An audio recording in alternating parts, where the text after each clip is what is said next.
Hello everyone. तो आज मैं आपके साथ शेयर कर रही हूँ सर्दियों की बहुत ही ज़्यादा स्पेशल रेसिपी जो है तिल और गुड़ के लड्डू। तो ये जो तिल के लड्डू होते हैं बनाने में बहुत ही ज़्यादा आसान होते हैं, बहुत ही क्विक रेसिपी है, फटाफट से बन जाते हैं। पर दिक्कत हमें आती है जब हमारा माप सही नहीं होता है। तो आज मैं आपके साथ सारे सीक्रेट्स शेयर करूँगी, सारे टिप्स शेयर करूँगी जिससे कि आपके जो लड्डू हैं बहुत ही ज़्यादा सॉफ्ट बनेंगे और बिल्कुल परफेक्ट बनेंगे। तो उसके लिए मैं यहाँ ले रही हूँ 200 ग्राम के करीब तिल। तो यहाँ मैं सफ़ेद तिल ले रही हूँ। मार्केट में काले वाले तिल भी आते हैं और एक होते हैं जो अनपॉलिश्ड होते हैं, वो भी आप ले सकते हैं। तो जो आपको आसानी से मिल जाए वो तिल ले लीजिए, लेकिन सारा माप इसी तरह से रहेगा। अब हमें इनको बिल्कुल धीमी गैस पर भून लेना है। तिल को रोस्ट करते वक्त आप यहाँ पर ध्यान रखिए कि आपको जो गैस की फ्लेम है बिल्कुल धीमी रखनी है, बिल्कुल भी तेज़ नहीं करना है। क्योंकि अगर आप तेज़ गैस पर तिल को भून लेंगे ना तो क्या होगा, वो काले काले हो जाएंगे और जो हमारा लड्डू है उसमें टेस्ट जो है वो कड़वा आ जाएगा। तो जो तिल होते हैं उनको भुन गए हैं नहीं, इसकी पहचान होती है कि इसमें एक बहुत ही सौंधी-सौंधी सी खुशबू आने लगती है और इनमें हल्का-सा चटकने की आवाज़ भी आती है। तो आप देख लीजिए जब इस तरह से भुन जाएँ तब आप इनको गैस की फ्लेम को बंद कर दें। तो इसको टोटल भुनने में टाइम लगेगा 4 से 5 मिनट। बिल्कुल धीमी गैस पर आप भूनिए। देखिए कलर बिल्कुल चेंज हो गया है और स्मेल बहुत अच्छी आ रही है। मैंने यहाँ पर गैस की फ्लेम बंद कर दी है, पर हम थोड़ी देर इसको चलाते रहेंगे क्योंकि हमारी जो कढ़ाई है वो गर्म है, जिससे कि तिल जल ना जाए। तो तिल को मैंने यहाँ पर एक प्लेट में ट्रांसफ़र कर लिया है जिससे कि ये ठंडी भी हो जाएँगे और हम आगे का काम भी शुरू कर देंगे। तो बस इसको हम साइड रख देते हैं। यहाँ मैंने उसी कढ़ाई में ले लिया है 2 चम्मच देसी घी। ये देसी घी डालने का रीज़न ये है कि जो हमारे तिल हैं बहुत ही ज़्यादा सॉफ्ट बनेंगे और खस्ता बनेंगे। तो आप देसी घी ज़रूर डालिए। तो अगर आप तिल के लड्डू जो हैं वो बना रहे हैं बच्चों के लिए, तो मैं आपको एक टिप देना चाहती हूँ कि आप यहाँ पर इसको एक बार क्रश कर लें। तो यहाँ पर मैं ले रही हूँ 200 ग्राम के करीब गुड़। तो गुड़ को मैंने इस तरह से चॉप कर लिया है जिससे कि ये पिघलने में टाइम ना ले।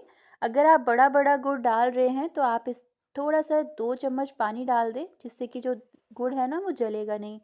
तो गुड़ को भी हमें जब पिघलाना है तो यह ध्यान रखना है कि गैस की फ्लेम जो है बिल्कुल धीमी होनी चाहिए, तेज़ गैस पर आपको नहीं करना है।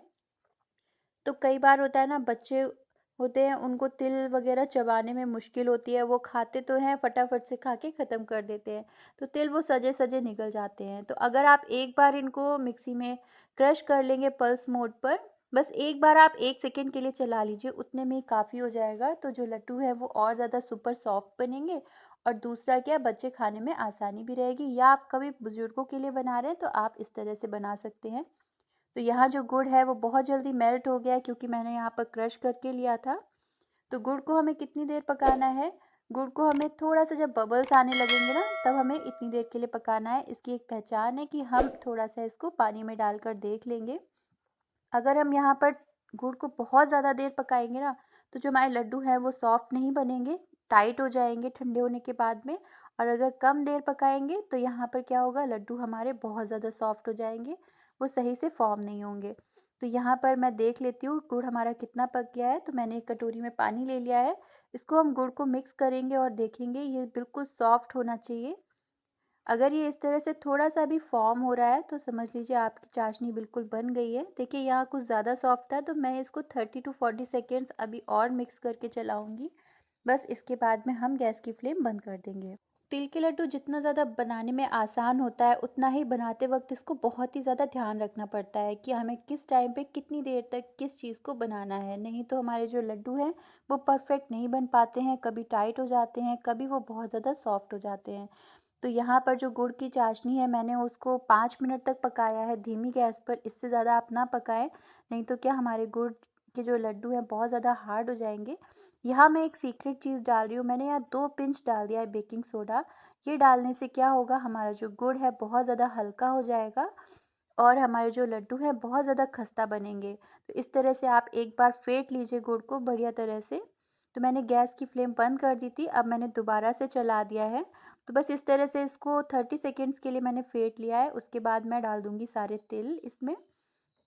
तो इसके बाद का जो काम है आपको फटाफट से करने हैं, नहीं तो जो लड्डू हैं यहीं पर कढ़ाई में ही बन जाएँगे। तो यहाँ मैंने थोड़ा-सा यहाँ पर नारियल का बुरादा डाल दिया है। अगर आपको पसंद हो तो आप ज़रूर डालें, इससे फ्लेवर अच्छा आता है। नहीं तो ये बिल्कुल ऑप्शनल है, आप चाहें तो इसको स्किप भी कर सकते हैं। तो मैंने 1/4 कप के करीब नारियल का बुरादा डाल दिया है इसमें। बस अब सारी चीज़ों को अच्छे से मिक्स कर लेंगे। यहाँ मैंने गैस की फ्लेम बंद कर दी है, क्योंकि अगर हम इस टाइम पे गैस की फ्लेम बंद नहीं करेंगे तो लड्डू जो है वो बाद में बन नहीं पाएंगे। सारी चीज़ों को फटाफट से हमें मिक्स कर लेना है। देखिए, आप देख रहे होंगे बिल्कुल फॉर्म में आ गया है, अच्छे से ये एक साथ हो रहा है।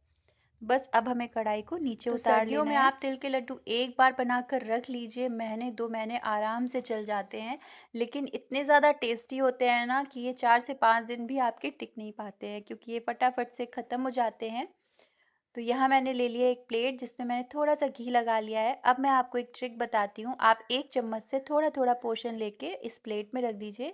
इससे 2 फ़ायदे होंगे। एक तो हमारे जो लड्डू हैं वो एक साइज़ के बन जाएँगे, और दूसरा मिक्सचर है ना जो, उसमें थोड़ी-सी हवा लग जाएगी, जिससे कि आप जब लड्डू बनाएँगे ना तो आपके हाथ जलेंगे नहीं। पर ध्यान रखिए, ये काम आपको फटाफट से करना है, नहीं तो जो है लड्डू है वो अच्छे से बन नहीं पाएँगे।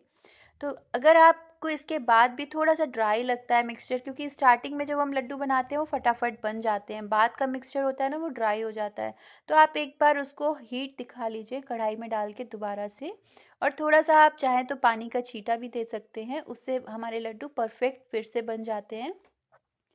तो बस यहाँ मैंने सारे लड्डू को इसी तरह से बना लिया है, कोई ज़्यादा मुश्किल का काम नहीं होता है। और जो मैंने आपको तरीका बताया है, अगर आप सारे टिप्स एंड ट्रिक्स को यहाँ पर फॉलो करेंगे तो आपके लड्डू ठंडे होने के बाद में भी बिल्कुल भी टाइट नहीं होंगे, बिल्कुल सॉफ्ट रहेंगे। यहाँ जब मैंने सारे के सारे लड्डू बना लिए थे तो मैंने एक बार हाथ में घी लगा लिया है, और एक बार मैं इसको इस तरह से और रोल कर लूँगी, जिससे कि जो लड्डू हैं काफ़ी ज़्यादा शाइनी लगेंगे। और अगर कोई भी लड्डू का फॉर्म सही से नहीं हुआ है बिल्कुल गोल, तो वो गोल भी हो जाएगा। तो आप इसी तरह से ज़रूर लड्डू बनाइएगा। मेरी जो बेटी है ना, सबसे पहले उसने अगर कुछ मीठा खाना शुरू किया था तो ये तिल के लड्डू ही खाए थे उसने, बच्चों को बहुत ज़्यादा पसंद आते हैं। तो फिर मैं आपको बताना चाहती हूँ, अगर आप बच्चों के लिए बना रहे हैं तो इसको एक बार मिक्सी में पल्स मोड पर चला लीजिए, जिससे कि तिल है वो हल्का-सा क्रश हो जाएगा और लड्डू बहुत ज़्यादा सॉफ्ट बनेगा। देखिए, मैं आपको एक तोड़ के दिखाती हूँ कितने ज़्यादा सॉफ्ट बने हैं। ये मैंने 1 से 2 घंटे बाद आपको दिखा रही हूँ तोड़ के। बहुत ज़्यादा सॉफ्ट बनते हैं और बहुत ही ज़्यादा टेस्टी बनते हैं। और मज़े की बात ये है कि इसको बनाना बहुत ही ज़्यादा आसान होता है। तो बस आप ज़रूर इसको एक बार ट्राई करिए, क्योंकि आयरन होता है गुड़ में बहुत ज़्यादा, और तिल वगैरह में काफ़ी ज़्यादा फाइबर और न्यूट्रिशियस होते हैं ये बहुत ज़्यादा। तो सर्दियों में हमें ज़रूर तिल के लड्डू बनाने चाहिए। मकर संक्रांति आने वाली है, तो हमें तिल के लड्डू तो बनाने ही बनाने होते हैं। मार्केट से ज़्यादा अच्छा होता है कि आप घर पर बना के रखें। कैसी लगी आपको मेरी आज की रेसिपी, मुझे ज़रूर कमेंट करके बताइएगा। रेसिपी अच्छी लगे तो लाइक ज़रूर कर दीजिएगा। आप मेरे चैनल पर नए हैं तो चैनल को सब्सक्राइब ज़रूर कर लीजिएगा, और अपने दोस्तों के साथ शेयर करना बिल्कुल भी ना भूलें।